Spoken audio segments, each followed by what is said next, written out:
Idzie święto zmarłych, no i nie zacznę tego jakimś wicem, bo to nie ma nic do śmiechu. Ale chciałabym tak trochę posprawiać o tych przesądach, które są związane z przejściem tego naszego kochanego człowieka na tamta strona, drugą stronę, na tamten świat, jak niektóre gadają. Niektóre padają, że może tam nic nie ma, ale nawet te, co się myślą, że nic tam nie ma, to starają się temu zmarłemu dać cosik na druga. I u nas w takiej kulturze polskiej, śląskiej, to ten pomarły człowiek, on musi mieć zawsze szczewiki i to takie piękne. Dało się też jakiś pieniążek do kabzy albo do ręki. Ja się mamy pytała po co, a mama mi padła na ofiara. A to jest starożytny przepis, co się dawało temu Haronowi, co by przewiózł przez ta rzeka. Jak się nie miało, Styx to był, nie? Jak się nie miało tego pieniążka, tej monety, to się łostowało na tym pierwszym brzegu i nikaj się nie należało. Ale wiecie, jeden taki przesąd, bo jak ja zaczyna zbierać przesądy, to z początku żaden nie chciał mi nic usprawiać, bo ja też zbieram przesądy nie jedno związane ze świętym zmarłych, ale w ogóle.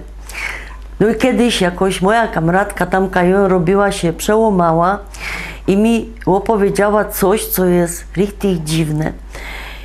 Jak ona była mało, jak się urodziła, to i się sam na licu zrobiła taką malinkę, tak to nazywali, takie znamie, rosło to i ją richtig szpeciło.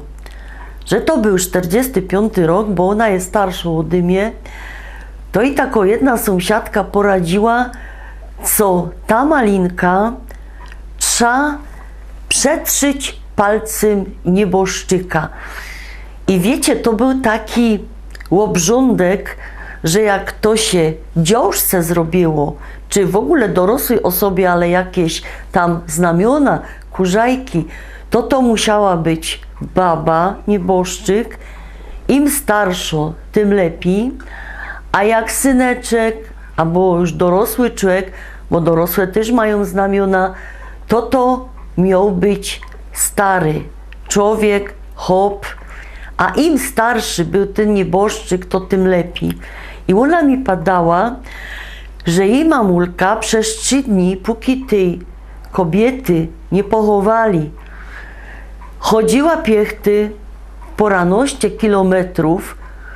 No kiedyś taki nieboszczyk to był trzymany doma, wszyscy naokoło rzekali. No i zawsze się pytała tej to familii, czy to mogą potrzeć, ja mogą, idźcie. I ona mi padła, ta już dorosło dziołcha, kobieta, wiesz, mnie to znikło. Szkoda, że my wtedy nie mieli zdjęcia, żeby nie mieli aparatów, bo my byli biedne, bo bych ci to pokazała. No i ja się tak myśla, my są wszystkie kształcone, nie? Myśla się, to są jakieś głupoty. I sprawiam to mojej mamulce. No bo mamulka już też nie żyje, ale wtedy jeszcze żyła. I mamulka go do jajo to znów. Jak ja była zabajtla, miała 8 roków, to pomarł mój ujek. No my tam wszyscy też przy tej trumnie rzekali, trumna była otwarta i ona widziała taki obyczaj i to się działo u mnie w Chorzowie Batorym Familoku, kaj przyłaziły rozmaite kobiety, chłopy i się pytali tej gdowy, może wasz wziąć te moje na tamta strona? Może, ona odpowiadała, idźcie. I one podchodzili do tego nieboszczyka, pierw rzekali za niego, a potem starali się, co by te znamie, głównie kurzajki, o kurzajki się to rozchodziło, potrzeć. I o tak mamy słuchom i go do mamo, no ale to nie jest możliwe. A mama go do nie, no także widziała. A ja się pytam, no ale pomagało to? A mama mi tak padała z takim przekonaniem, zawsze. I wiecie, niby my są w XXI wieku, ale jak to padają, są na świecie rzeczy, o których mi się filozofom nie śniło. No kiepski to by powiedział fizjologom, ale jest mała różnica. Dziękuję wam.